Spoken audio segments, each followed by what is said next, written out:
La Chambre de commerce et d'industrie de la Haute-Savoie vous présente le magazine Perspective.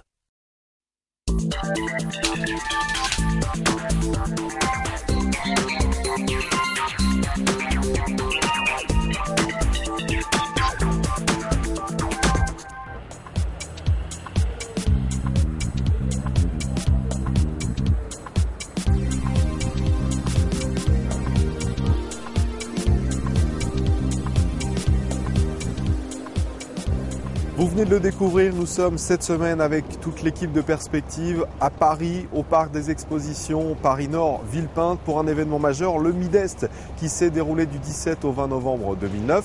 Un rendez-vous mondial réservé aux donneurs d'ordre qui viennent chercher des réponses en matière de technologies innovantes, mais surtout des réponses avec un bon nombre d'exposants rassemblés dans cet espace. Nous allons au cours des 13 minutes de ce magazine vous faire découvrir ce salon, naturellement, mais aussi parler de la sous-traitance industrielle en Europe et en France. Focus tout d'abord sur cet événement. Le Midest, c'est le premier rassemblement mondial en matière de sous-traitance. 1700 exposants sont regroupés sur près de 54 000 m² d'exposition, dont 600 entreprises en provenance de 37 pays. 18 régions françaises regroupent sur un pavillon régional de très nombreuses PMI. Les offres technologiques et les savoir-faire sont rassemblés sur 7 villages métiers. 38 000 visiteurs de 60 pays sont attendus pour cette édition. Guy Métral, merci de nous rejoindre dans ce magazine. On vous connaît en Haute-Savoie puisque vous êtes le président de la Chambre de commerce et d'industrie de la Haute-Savoie. Ici, dans ce salon, vous êtes le président de ce Midest. Une édition combien importante malgré ce contexte et surtout dans ce contexte économique. Vous avez toujours besoin, en tant que sous-traitant industriel, d'être ici, dans ce Midest? Bien oui, paradoxalement, la situation du Midest est bien plus favorable qu'on ne pourrait l'imaginer. D'ailleurs, parce que nous sommes en augmentation d'exposants, 3 ou 4% supplémentaires. Et puis, je pense qu'en visiteurs, on devrait battre le record de l'année dernière. Normalement, c'est ce que nous pouvons voir. Dans le même temps, eh bien, les sous-traitants, les entreprises, des métiers de la sous-traitance sont là présentes parce qu'elles se disent, après tout, c'est peut-être le bon moment pour renouveler notre marketing, c'est peut-être aussi le bon moment pour aller chercher de nouveaux donneurs d'ordre, c'est peut-être aussi un meilleur moment pour aller pour rencontrer des donneurs d'ordre étrangers. Et je crois que la relation client-fournisseur est en train de s'installer. On y met une dose d'humanité parce qu'on avait peut-être lâché tout cela ces dernières années par le fait que la ligne, par le fait que, Internet était un outil satisfaisant pour les entreprises. Et on revoit aujourd'hui que ce qui vient, un peu plus en émergence, c'est le contact humain, ce sont les bonnes relations. Un invité d'honneur cette année, la Belgique, 7e pays dans l'Union européenne à faire de la sous-traitance industrielle. Chaque année, il y a un point d'honneur à faire venir un pays de l'Union européenne pour présenter son savoir-faire. Oui, je pense qu'avant tout, aujourd'hui, on est européen. On est français, bien sûr, on est européen. Et l'année dernière, nous avions l'Espagne. Cette année, nous avons la Belgique. L'année prochaine, c'est la Suisse. Je crois qu'il est utile aussi de pouvoir créer des liens avec l'industrie de sous-traitance espagnole, mais aujourd'hui la Belgique qui a un beau pavillon. Il y a aussi un savoir-faire en Belgique qui est véritablement quelque chose d'important pour nous. Et ça permet aussi, dans des réseaux, de croiser les savoir-faire, de croiser les compétences et d'apporter peut-être des solutions pour être plus forts, nous, Européens, sur le marché mondial. Alors on va justement s'intéresser aux chiffres de la sous-traitance industrielle. Que représente la sous-traitance industrielle en Europe et en France naturellement? On va découvrir ces quelques chiffres et on se retrouve dans quelques instants. L'offre de sous-traitance dans le périmètre économique de l'ex-Europe des 15 a atteint en 2008 435 milliards d'euros, dont 30% est réalisé en Allemagne. 260 000 entreprises ont une activité de sous-traitance industrielle et elles emploient 3,6 millions de personnes. En Europe, les activités sont en baisse de 1,6% par rapport à 2007. Un repli qui pourrait atteindre 14,1% en 2009. En France, le cumul des chiffres d'affaires des secteurs spécialisés dans la sous-traitance s'élève en 2008 à 77 milliards d'euros. Ce chiffre positionne la France au 2e rang des sous-traitants européens. Un chiffre qui correspond également aux activités de 32 000 entreprises qui emploient 565 000 salariés. Côté tendance, le repli européen se confirme en France avec une baisse du chiffre d'affaires qui pourrait atteindre 11% en 2009. Une baisse qui affecte principalement les entreprises de moins de 20 salariés et qui se traduit sur le niveau d'exportation, un niveau équivalent à celui de 2006. Alors quelques données intéressantes, si on reprend ces chiffres, une baisse bien du chiffre d'affaires qui touche les entreprises principalement de moins de 20 salariés, des taux de rentabilité qui baissent et également des baisses d'exportation pour la sous-traitance. On a besoin finalement aujourd'hui, pour tous les exposants qui sont présents, de venir dans un salon comme celui-ci pour relancer son activité. C'est essentiel ? Oui, je pense qu'on a déjà un pays référent qui est l'Allemagne sur l'exportation. Et on voit aujourd'hui que ce pays, qui a pratiquement 85% dans le monde industriel d'exportation, je crois que nous, il faut aussi, Français, que l'on travaille sur ce secteur-là de l'exportation. Et d'ailleurs, les chambres de commerce y travaillent, mais il y a autre que les chambres de commerce, beaucoup de gens travaillent sur ce domaine à l'international.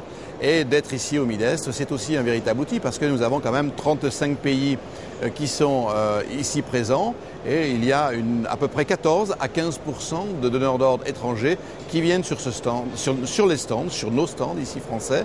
Je pense qu'il est utile d'être présent sur ce salon avec une vision à l'international parce que c'est ce qui va donner le fil directeur aux entreprises de pouvoir se développer.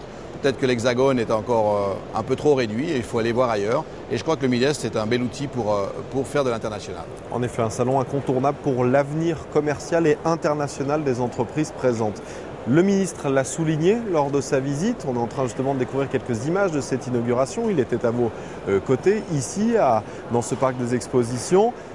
Une inauguration qui s'est voulue, je dirais, très intéressé, un ministre très intéressé, on a vu pour une fois. Ça faisait plaisir de voir un ministre de l'Industrie intéressé par son tissu économique. D'une part, c'est une fierté pour nous, parce que je pense que le fait qu'il soit là, ça symbolise tout l'intérêt qu'il porte au métier de l'industrie, mais ça nous le savions déjà, plus particulièrement au métier de la sous-traitance. Et ça a véritablement fait plaisir à l'ensemble des exposants qui étaient sur place. Et je pense qu'il a eu un discours très ferme, très clair, très limpide sur les états généraux de l'industrie également pour remettre au cœur de l'éducation, je dirais, de nos jeunes, parce qu'il faut que l'on ait pour les années à venir une éducation beaucoup plus industrielle.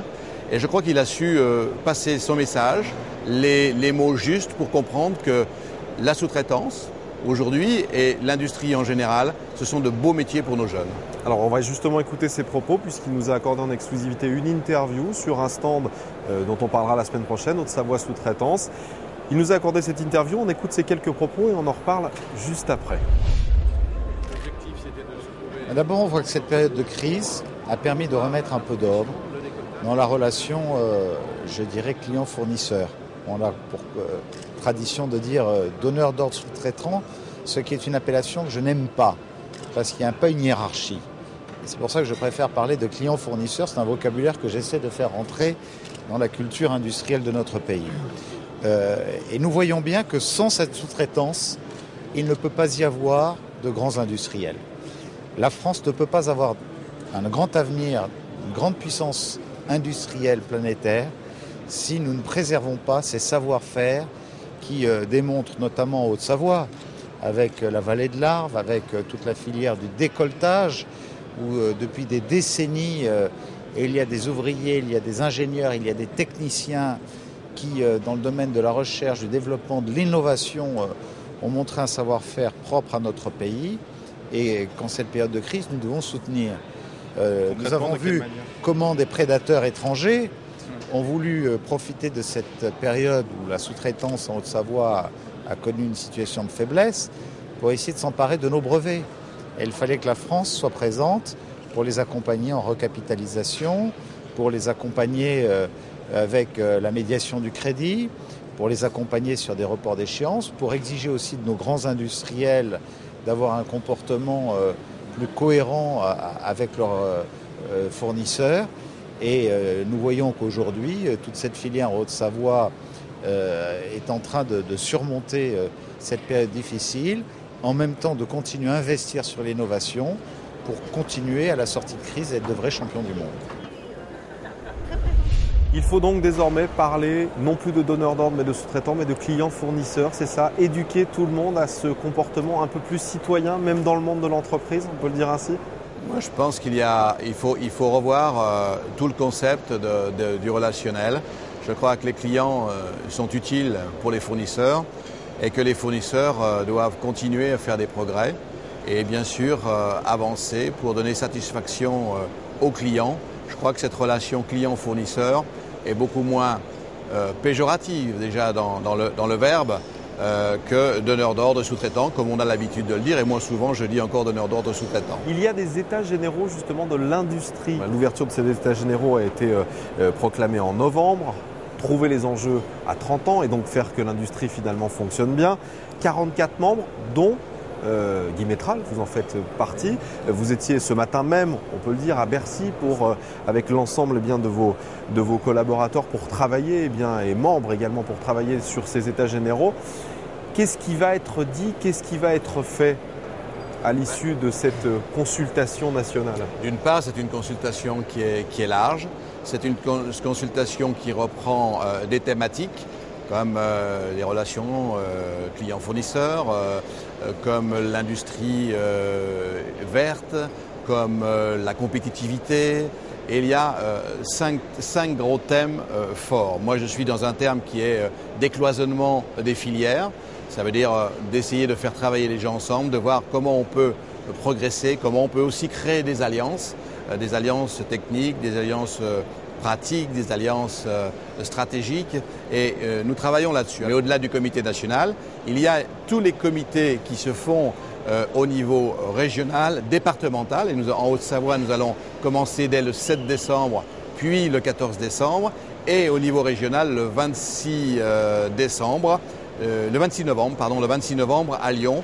Je crois que c'est de collecter toutes les informations qui sont dites dans ces réunions pour ensuite qu'il y ait une synthèse avec un cabinet spécialisé qui lui-même va remonter les informations au ministre. Et de cette synthèse va être débattue entre le gouvernement et bien sûr le président de la République et bien des grands axes, des grands chantiers pour relancer l'industrie. Et je crois que ce sera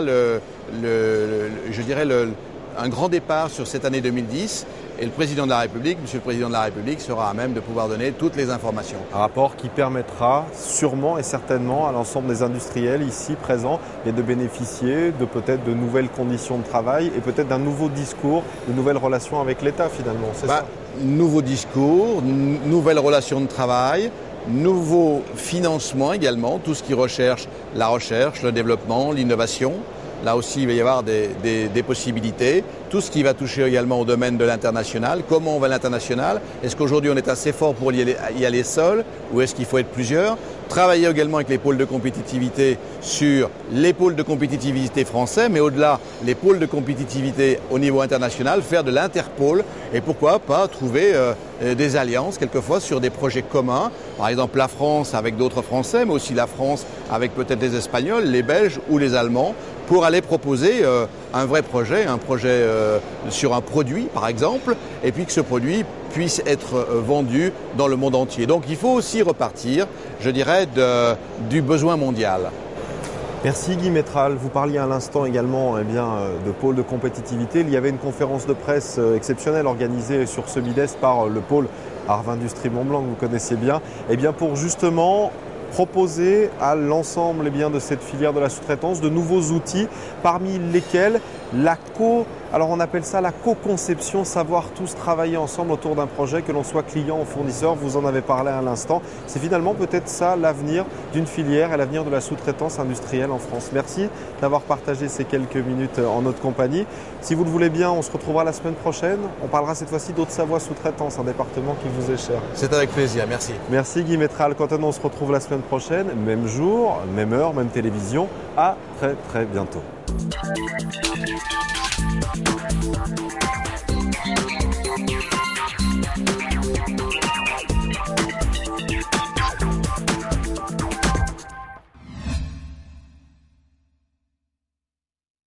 La Chambre de commerce et d'industrie de la Haute-Savoie vous a présenté le magazine Perspective.